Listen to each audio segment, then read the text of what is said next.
Today, we're going to be diving in with a tool that has been an absolute game changer for me and my team, and it's called Slack. So, if you're running a business or you're managing a team, you know that communication is everything.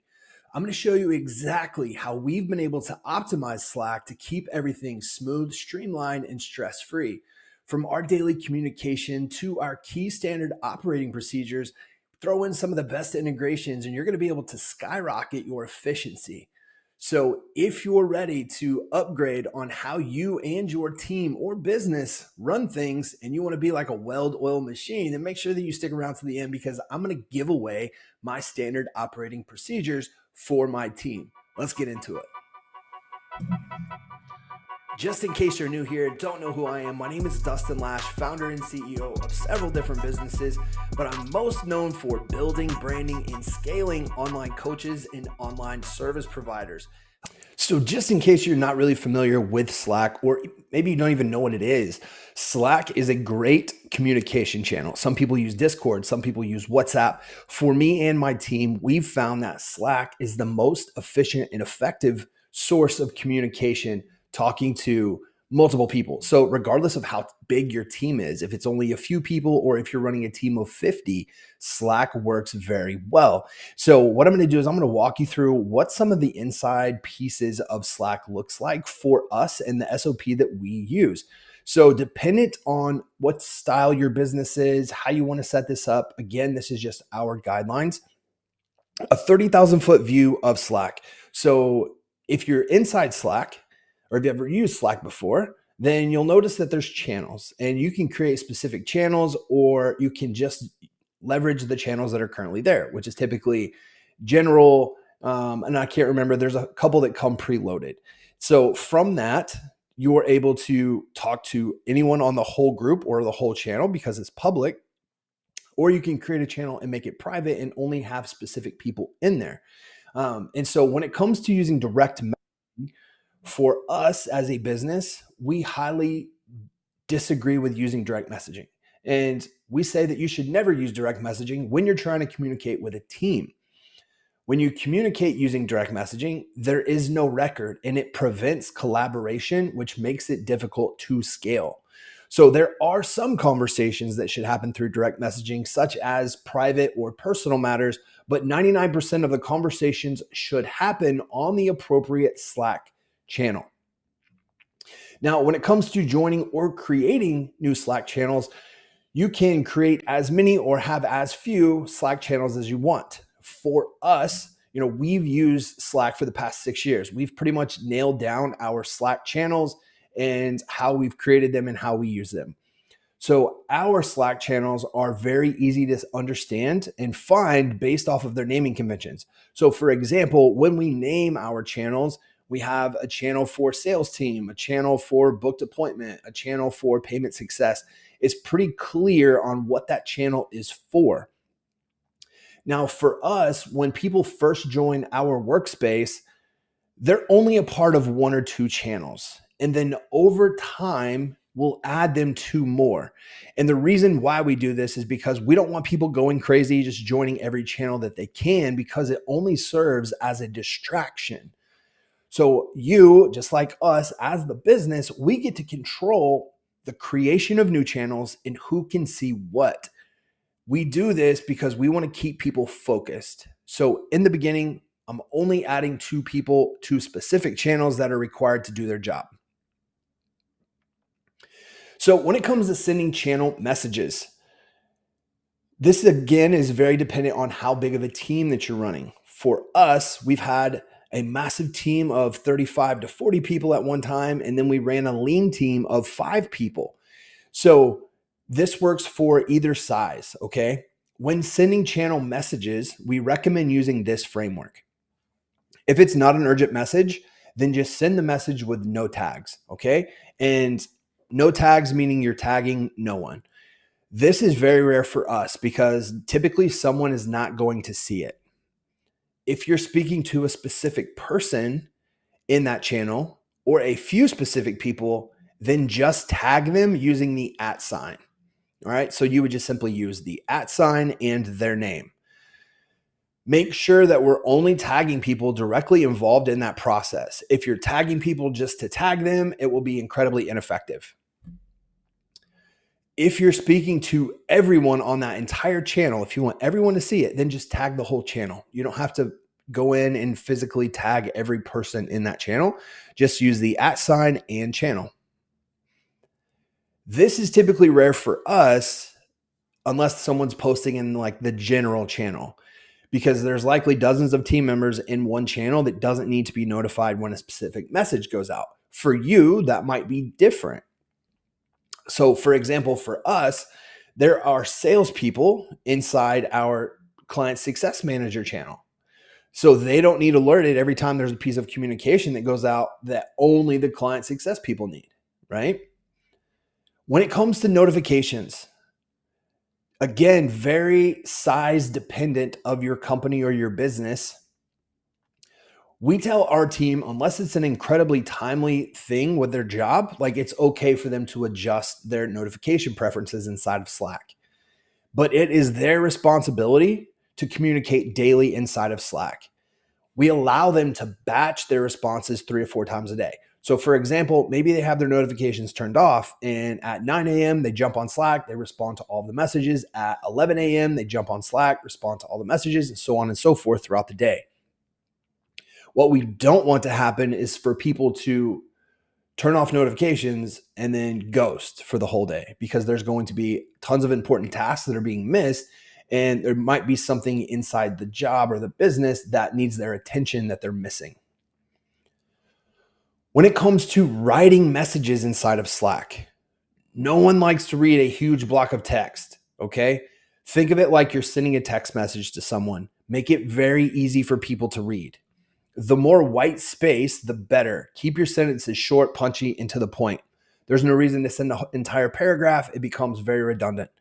Make sure that there's no spelling or error grammars, and put yourself in the reader's shoes. Are they 100% clear on what the message is saying based off of how it's currently written? If not, then change it. For us, I'm big on not wasting notifications with replies. So if you can imagine, you have a team of 30 or 40 people, and I send out something inside of Slack, and then everyone responds to that message saying, hey, I understand this. Like my phone would ding nonstop, okay? If you read or you understand something, it is always better for the entire workspace just to see a check mark or eyeballs, just to let the author know that they've seen it. I would recommend doing something similar as an SOP for you, your business, your team, whomever it may be. Because again, if you have 20 people that all comment read or yes, I understand, it is a waste of notifications and becomes very distracting. The caveat to this is that only have people use that emoji when they've actually read and understand it. Don't be that person who doesn't ask for clarity. They put a check mark and then ask the exact same question that was answered 10 days later. Okay. So this is kind of my pet peeve, would be this one. If you reply, do so in a thread. This probably isn't an issue if you're having a team of 2 or 3 people. This is an issue if you have a team of multiple people, or if you communicate a lot throughout the day on Slack. You can very quickly clog up a channel by responding back in a message, back in a channel instead of a message. So always respond in a thread. This keeps the channel clean, and it makes it very easy to reference the entire conversation a day later if necessary. As you're going through and you're sending messages throughout the day, if you're anything like us, you send a lot of messages. You communicate a lot inside of Slack. If you're doing this inside the channel and not responding to a thread, you will quickly lose that conversation. It will just be clogged up and you won't be able to find it. So always just click the button, reply inside of a thread. Much easier, and it's always easier to reference later on if you need to. So I love this feature about Slack, and it's Slack huddles. So instead of having to schedule a time on someone's calendar or trying to get a Zoom link or trying to go through all of that, Slack huddles works really well for just a seamless conversation. How you can do this is simply just have a conversation with someone through a huddle, and you're not having to send links back and forth. You're not having to do any of that, and you're not wasting a ton of time. If you're anything like me, getting on a Zoom link, it's going to lead into other conversations and we're not being efficient, versus jumping on a huddle call, just addressing the problem or that question or that concern will save you a ton of time. So muting channels are loud. This one is okay. Again, very dependent on you, your business, things like that. There are some channels that you might be a part of or you might have created that you don't really need to be notified every time something is posted there.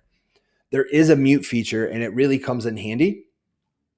If you're part of a channel, all you can do is you can mute the channel, but then when people tag you, you can get alerted for it. That way you're not going to have a ton of unread space in your side Slack bar.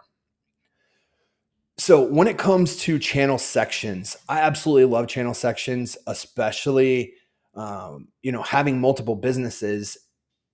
You can easily get distracted or lose where things are when it all looks the same. So inside of channels, the sections inside of the channel, this is a bonus, right? So if you're having a hard time separating the channels or finding specific channels, I'd recommend just using this section. It will keep everything organized. So I dropped a screenshot of kind of what ours looks like in one of the businesses. So you can see like the money sign and sales closers. I can pull up that and I know everything right here has to do with sales closers. I know everything right here has to do with appointment setting. This is media team. This would be a low ticket offer. This would be support tickets for something else. And then coaches and client success managers. It's very easy for me to find it. Now, if you can imagine having 4 different Slack channels, or 4 different Slack accounts with no sections, all just channels, it becomes overwhelming very quick. So I love the sections thing. Use that and it will help you out tremendously.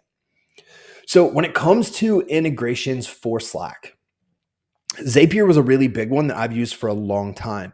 And how you would set that up, if you're not familiar with Zapier, Zapier is just like a connection point between 2 different platforms. So you can use a webhook with Slack to send notifications to specific channels inside of Slack for updates that the team can receive.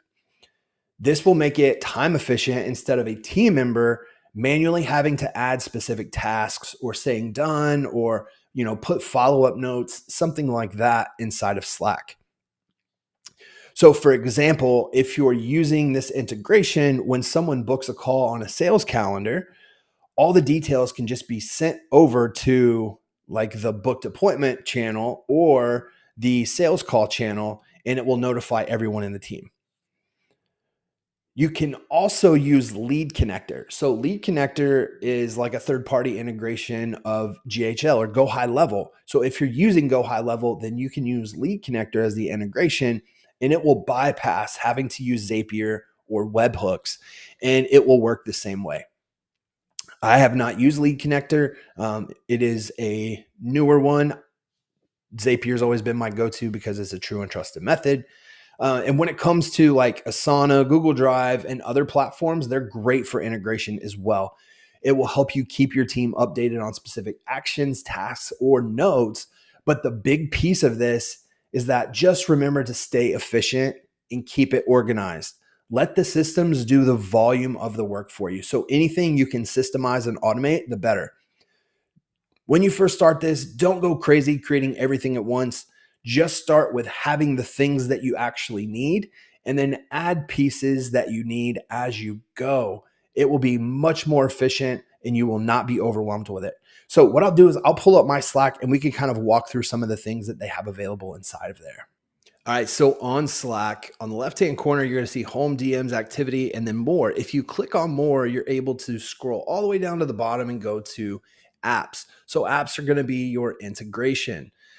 So as you can go through here and see all the different pieces that actually integrate with Slack. So Lead Connector, Zapier, Jotform, Google Drive, Google Calendar, Zoom. I mean, there's just tons of different pieces on here. Asana is really great. So if you're running a large team and you're not using Asana, I would highly recommend looking into getting it. It is in a massive platform. We used Asana when we had a team of like 35, and we no longer use it because we have a small team, but it is a great platform to use. And if you can't find a platform that you're trying to integrate with, you can simply click up top and then check it out, or go to Slack Marketplace. And then from there, you're also able to go to more, go all the way to the bottom to customize navigation. And then from here, you can change the theme. You can customize specific activities or specific things that you want to use. This is more or less like your settings inside of here. So that's what it would look like on the inside. Your DMs would be just specific direct messaging. Activity would just be your notifications. And then home would be your layout with all of your channels and all of that. So what I'm going to do is I'm going to post in the description below. Feel free to go down there and click it and grab my company SOP that we use on how we do things step by step. And if you have any other questions, feel free to leave a comment. I'll see you guys in the next one.